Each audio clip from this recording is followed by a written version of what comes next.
আসসালামু আলাইকুম ওয়া রাহমাতুল্লাহ।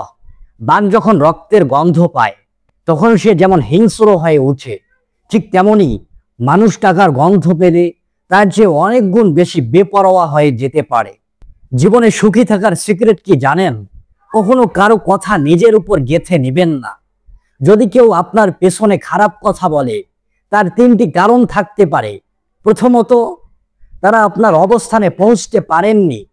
দ্বিতীয়ত, তাদের কাছে আপনার মতো যা আছে তা হয়তো নেই। আর তৃতীয়ত, তারা আপনার মতো হতে চায় কিন্তু পারছে না। পৃথিবীর নিয়ম অনেকটা অদ্ভুত। যাদের কাছে টাকা আছে তাদের হৃদয় হয়তো কম রয়েছে, আর যাদের হৃদয় আছে তাদের কাছে টাকা কম। জীবনের প্রয়োজন অনুযায়ী নিজের ভেতর পরিবর্তন আনতে হবে। যদিও কিছুটা কষ্ট হতে পারে, তবে যিনি আপনার মূল্য বুঝতে পারছেন না তার জন্য অপেক্ষা করবেন না। যারা বেশি কথা বলেন তাদের মাঝে প্রায়ই ভেজাল বেশি থাকে, আর তারা নিজেই ভেজালে পড়ে। বৃষ্টির সময় প্রত্যেক পাখি যেখানেই যায় আশ্রয় খোঁজে, কিন্তু ঈগল মেঘের উপর দিয়ে উড়ে বৃষ্টিকে এড়িয়ে চলে। তাই বিপদের আগেই নিজেকে সুরক্ষিত রাখুন, যেন বৃষ্টির কোনো আঘাত আপনার উপর না লাগে। মনের ক্ষত স্থান কাউকে দেখাবেন না, কারণ মানুষের কাছে ব্যথা কমানোর ওষুধ না থাকলেও কাটা ক্ষতের উপর লবণ ছিটিয়ে দিতে কেউ পিছপা হয় না।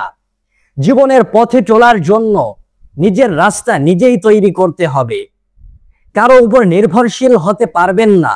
বাস্তবতা খুবই কঠিন। অতিরিক্ত বিশ্বাস করবেন না, অতিরিক্ত ভালোবাসবেন না, অতিরিক্ত আশা করবেন না, কারণ এই অতিরিক্ত একদিন আপনাকে প্রচুর কষ্ট দেবে। হ্যাঁ, যদি আপনি একমাত্র আপনার প্রভুকে নিঃস্বার্থ ভালোবাসেন তাহলে কখনো পরাজিত হবেন না, প্রতারিত হবেন না। সেই প্রভু হলেন একমাত্র এবং অদ্বিতীয় আল্লাহ। মানুষ হারিয়ে গেলে তাকে ফেরত পাওয়া যায়, কিন্তু মানুষ বদলে গেলে আর আগের মতো তাকে খুঁজে পাওয়া যায় না। সবচেয়ে দুঃখের বিষয়, যখন আপনার কাছের কেউ পথভ্রষ্ট হয়ে যায় অথচ ইচ্ছে থাকা সত্ত্বেও তাকে সঠিক পথে ফিরে আনতে পারা যায় না। যেখানে আপনার গুরুত্ব নেই, যেখানে আপনার কথার মান নেই, সেখান থেকে দূরে থাকুন। সেটা কারো বাড়ি হোক বা কারো হৃদয়। কারো উপর দিয়ে কখনো নিজের সুখ তৈরি করা যায় না। কারো ভিতরে প্রবেশ করেও সুখ পাওয়া সম্ভব নয়, কারণ একজন মানুষের কর্ম অনুযায়ী তার ফল নির্ধারিত হয়।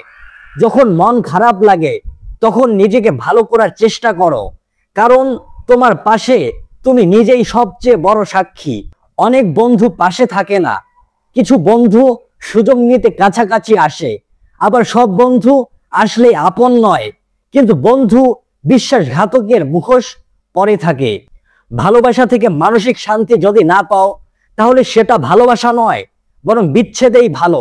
বুদ্ধিমান ব্যক্তিরা কখনো প্রতিশোধ নিতে ব্যস্ত হয় না, তারা সময় মতো ধৈর্য ধরেন এবং পরিস্থিতি বুঝে কাজ করেন। মানুষের সম্মান দেওয়া উচিত, তবে নিজেকে খাটো করা বা আত্মসম্মান হারানো পর্যন্ত নয়। যতটুকু পারা যায় সম্মান দিন, কিন্তু নিজের যোগ্যতা ছোট করে কখনো কারো সামনে দাঁড়াবেন না। চুপচাপ থাকা মানুষদের কখনো দুর্বল ভাবা উচিত নয়, কারণ তাদের ভদ্রতা ও পরিবারের শিক্ষার জন্য তারা নীরব থাকেন। বেঈমানরা কখনো কাঁদে না, আর স্বার্থপররা স্মৃতিকে মনে রাখে না।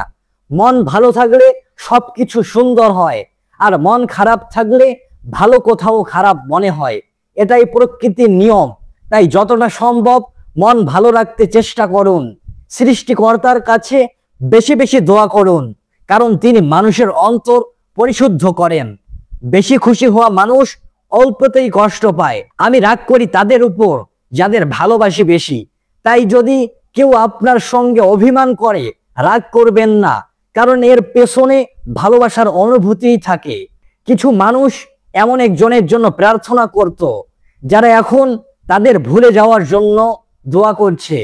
কেউ কেউ চোখ মুছতে মুছতে মিথ্যা কথা বলে যায়। যতই কাছের মানুষ হোক, মূল্যহীন হওয়ার আগে নিজেকে সরিয়ে নেওয়াই বুদ্ধিমানের কাজ। মানুষ তার ভুল বুঝতে পারে তখনই যখন অনেক বছর এক ভুলের কারণে নষ্ট হয়ে যায়। একজন খারাপ ছাত্র একজন দক্ষ শিক্ষক থেকে যা শিখতে পারে, তার যে একজন ভালো ছাত্র একজন খারাপ শিক্ষকের কাছ থেকে অনেক গুণ বেশি শিখতে পারে। শিক্ষক গুরুত্বপূর্ণ নয়, শেখার ইচ্ছা ও ক্ষমতাই প্রকৃত মূল্যবান। যারা তোমাকে বলে তুমি পারবে না, তারা আসলে ভয় পায় যে তুমি সফল হবে। তাই চেষ্টা চালিয়ে যাও, আল্লাহর উপর বিশ্বাস রাখো, জীবনকে ভালোবাসো, আল্লাহকে ভালোবাসো।